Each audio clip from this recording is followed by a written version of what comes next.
passado não dorme. Ele sussurra em ruínas, mapas e relatos esquecidos. Se você ouvir com atenção, talvez descubra o que nunca foi dito. Você está no História Enigmática. Imagine um vilarejo minúsculo, perdido no sul da França. Agora, pense em um padre pobre, sem destaque, sem influência, que de repente ficou rico, muito rico. Sua igreja, antes em ruínas, agora está repleta de símbolos estranhos, códigos escondidos e estátuas que parecem carregar mensagens que escapam ao olhar comum. A história envolve documentos misteriosos, silêncios que duraram décadas e uma fortuna que surgiu do nada. E para completar o mistério, uma frase foi deixada pela única pessoa que sabia de tudo. Se eu contasse o que sei, o mundo tremeria. Hoje, você vai mergulhar no enigma de René Le Chateau e vai descobrir por que estudiosos, arqueólogos e conspiracionistas acreditam que este lugar guarda algo poderosíssimo. Um tesouro? Documentos proibidos? O segredo de uma linhagem antiga? Prepare-se. A história vai abrir uma porta e você decide se deseja entrar. René Le Chateau parece só mais uma vila francesa comum. Casas antigas, estradinhas estreitas, silenciosa, pacata. Mas por trás dessa calmaria existe um passado turbulento. Visigodos passaram por ali. Templários possivelmente usaram a região como rota de fuga ou esconderijo. Antigas estradas romanas cruzavam seus arredores. E lendas locais sempre falaram sobre um tesouro perdido, escondido nas colinas. Quando Bérenger Saunier chegou à vila em 1885, nada disso parecia relevante. Ele era apenas um padre pobre, com a missão de reformar uma igreja decadente, cujas paredes mal se sustentavam.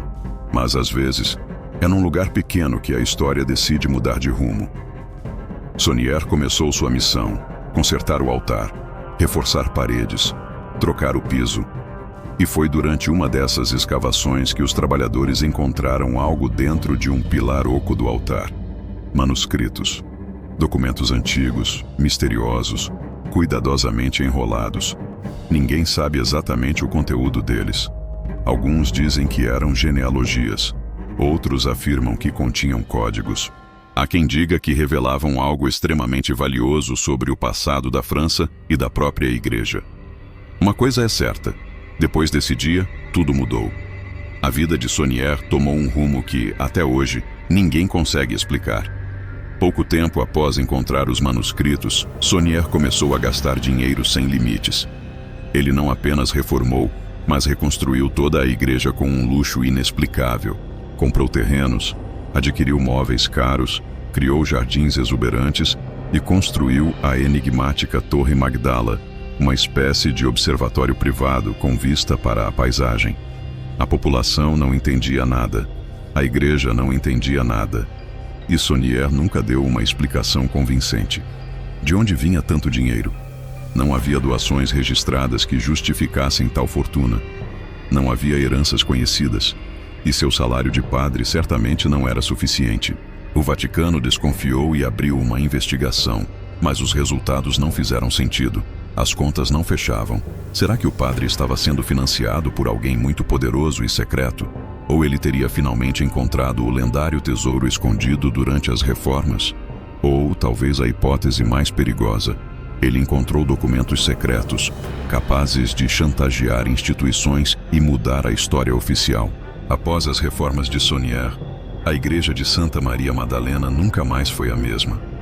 Logo na entrada, ele instalou a famosa estátua de um demônio, Asmodeus, agachado e segurando a pia de água benta.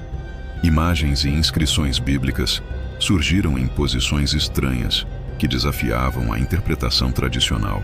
Frases em latim foram colocadas em cantos específicos, como se fossem pistas. Símbolos geométricos pareciam formar um mapa oculto dentro da própria arquitetura. A igreja se tornou um enigma de pedra e arte. Historiadores argumentam que Saunier estava enviando uma mensagem cifrada. Teóricos da conspiração dizem que aquilo era um código deixado de propósito para futuros decifradores.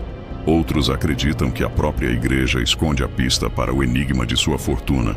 Mas até hoje, nenhum especialista chegou a uma conclusão definitiva. O que a igreja de Rennes-le-Château realmente significa continua a ser um debate acalorado. Se o padre realmente encontrou algo, o que era? As teorias são fascinantes e variadas. A primeira fala sobre um tesouro visigodo, roubado de Roma no século V e escondido na região. Outra teoria popular aponta para o ouro dos Cavaleiros Templários, que teria sido escondido ali após a perseguição e dissolução da ordem no século XIV. Mas as teorias mais explosivas não envolvem ouro. Elas falam de documentos. Documentos que provariam a linhagem de Jesus e Maria Madalena, que teriam fugido para o sul da França, ou provas de que a Igreja Católica ocultou partes fundamentais da história do cristianismo. Outras possibilidades incluem textos secretos mantidos por sociedades medievais, um mapa para riquezas perdidas ou o grande segredo da monarquia francesa. Todas essas versões surgiram porque, depois de encontrar os manuscritos, Saunier passou a agir como alguém que sabia de algo perigoso e valioso. Ele gastava sem medo, recebia visitas discretas de pessoas importantes e escrevia cartas em código que nunca foram totalmente decifradas. Quanto mais os pesquisadores investigavam sua vida, mais mistério surgia. Ele parecia um homem que detinha um poder invisível. Após ser punido pela igreja por insubordinação e gastos inexplicáveis, perdendo parte de seu poder, Saunier morreu em 1917, sem revelar nada do que sabia. Mas havia alguém sempre ao seu lado, Marie de Narnaud, sua fiel governanta e ajudante. Ela conhecia cada movimento do padre, sabia de suas cartas, de suas visitas secretas. Ela sabia de cada segredo guardado a 7 chaves. Marie viveu por muitos anos após a morte de Saunier e prometeu a várias pessoas que revelaria o grande segredo antes de morrer. No entanto, ela nunca o fez. Apenas deixou uma frase que ecoa até hoje em Rennes-le-Château. Eu conheço o segredo de Saunier. Se eu contasse, o mundo tremeria. Marie morreu sem dizer mais nada. E com ela, o enigma se fechou novamente. Talvez para sempre. Hoje, o vilarejo é um destino popular para curiosos, pesquisadores, historiadores e caçadores de tesouros de todo o mundo. Todos buscam uma resposta. Mas até agora, nenhum tesouro foi encontrado oficialmente. Nenhum documento definitivo apareceu. Nenhuma revelação incontestável foi feita. Mas as pistas continuam lá, silenciosas. A Torre Magdala, o jardim, a igreja cheia de símbolos, as antigas rotas visigodas ao redor da vila e, claro, o profundo silêncio da própria Igreja Católica sobre o caso.